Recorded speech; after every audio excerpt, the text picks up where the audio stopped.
इन दिनों कलकत्ता में जो रेप हुआ है उसको लेकर भारतीय जनता पार्टी बहुत ज़्यादा आक्रामक मुद्दे में है और ममता सरकार से इस्तीफे तक की बात कर रही है।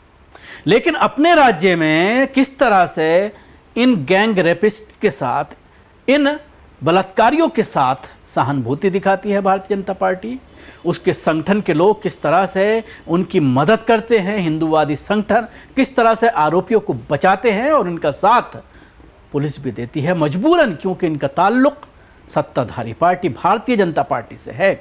ऐसा ही एक मामला पिछले दिनों BHU में सामने आया था, बनारस हिंदू यूनिवर्सिटी में, जहां पर एक लड़की के साथ, एक छात्रा के साथ गैंग रेप का मामला सामने आया।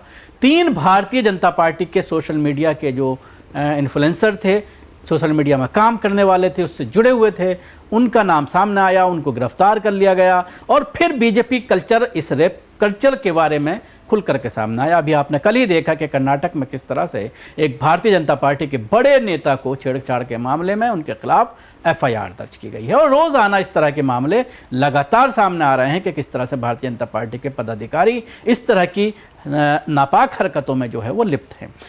टीवी स्क्रीन पर देख सकते हैं, इन आरोपियों में से एक आरोपी की जमानत हुई, 2 आरोपियों की अभी तक जमानत हो चुकी है, एक की अभी हुई, तो बाकायदा उसकी वापसी पर केक काट करके उसका स्वागत किया जा रहा है। इस फोटो में आप देख सकते हैं और अंदाज़ा लगा सकते हैं कि भारतीय जनता पार्टी में रेप कल्चर कितना आम है, किस तरह से रेपिस्ट को बधाइयाँ दी जाती हैं, जब वो लौटता है तो उसके मालाएं पहनाई जाती हैं, उसके लिए केक काटा जाता है। आपने गुजरात में देखा कि किस तरह से जो रेपिस्ट थे उनको बाहर आने के बाद भारतीय जनता पार्टी और हिंदूवादी संगठनों के ज़रिए किस तरह से उनकी जो है वो स्वागत किया गया, किस तरह से उनको मालाएं पहनाई गईं।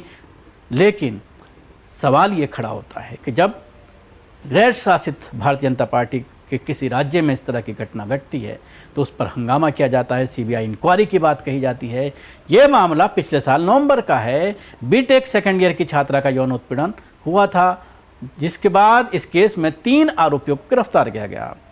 उनका कनेक्शन भारतीय जनता पार्टी से होने की बात सामने आई थी। 2 को हाईकोर्ट से जमानत मिल गई है। इसके बाद यूपी की योगी आदित्यनाथ सरकार पर सवाल उठ रहे हैं और ये कहा जा रहा है कि योगी सरकार जो है वो धर्म देख करके जो है वो अपने फार्मूले को आजमाती है, इंसाफ की बात करती है। अगर इस तरह का मामला किसी मुस्लिम के साथ होता है तो उसके घर पर बुलडोज़र चला दिया जाता है, जैसा कि अयोध्या में आपने देखा। लेकिन अगर इसी तरह का मामला किसी गैर मुस्लिम के साथ आता है, भारतीय जनता पार्टी से जुड़े हुए किसी व्यक्ति के ऊपर इस तरह का केस बनता है, तो उसको जमानत कुछ ही दिनों में मिल जाती है। ना ही उसके घर पर कोई बुलडोज़र चलता है, ना ही उसके ऊपर ऐसी धाराएं लगाई जाती हैं जिससे वो उसकी ज़मानत ना हो पाए। तो इस फार्मूले पर चलने के लिए उत्तर प्रदेश चर्चित है। उनमें इस मामले में पक्षपात किया है। वहीं जब पुलिस से पूछा गया कि कार्रवाई में ढिलाई क्यों की गई तो उसने अपना जवाब दे दिया कि नवंबर 2023 2 तारीख के दरमियान रात बनारस हिंदू विश्वविद्यालय की छात्रा अपने एक साथी के साथ कैंपस में ही कहीं जा रही थी। कृषि संस्थान के पास एक सुनसान जगह पर कुछ बाहरी युवकों ने दोनों को घेर लिया। उन्होंने कथित तौर पर छात्रा का यौन उत्पीड़न किया। पीड़िता ने बताया है कि उन लोगों ने जबरन उनके कपड़े उतरवाए, उन्हें पीटा, मोबाइल छीना और उनकी तस्वीर भी खींची। छात्रा के उत्पीड़न के बाद संगठन के जो छात्र थे उन्होंने बड़ा आंदोलन किया था और उसके बाद पीड़िता के बयान के आधार पर पुलिस ने 30 सितंबर 2023 को जांच के बाद तीनों आरोपियों को गिरफ्तार किया था। अभिषेक चौहान, कुणाल पांडे और सक्षम पटेल, इन तीनों का नाम था। इन आरोपियों को जो है गिरफ्तार किया गया था। हालांकि घटना के बाद पार्टी ने तीनों नेताओं को निष्कासित कर दिया था।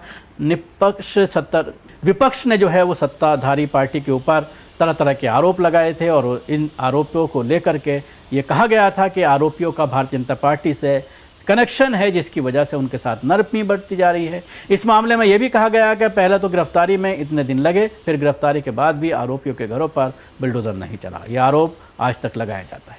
इस पर अभी तक प्रशासन का कोई बयान नहीं आया, मगर पुलिस ने टिप्पणी की है कि वाराणसी के काशी जोन में गौरव बांसवाल ने बताया है कि इस मामले में 3 आरोपियों को गिरफ्तार किया गया और चार्जशीट पेश करने के दौरान उन पर गैंगस्टर एक्ट के तहत भी कार्रवाई की गई है। और पुलिस ने जो कहा वो ये कहा है कि हम किसी भी इस तरह के आरोप में किसी के भी घर पर बुलडोज़र नहीं चलाते हैं। उन्हीं घरों पर बुलडोज़र चलाया जाता है जो गैर कानूनी है। तो आप अंदाज़ा लगाइए कि किस तरह से उत्तर प्रदेश में इन बलात्कारियों की महिमा मंडल हो रहा है, उनका केक काटे जा रहे हैं, मालाएं पहनाई जा रही हैं, क्योंकि वो भारतीय जनता पार्टी के लोग हैं और इनको तुरंत जमानत भी मिल जाती है।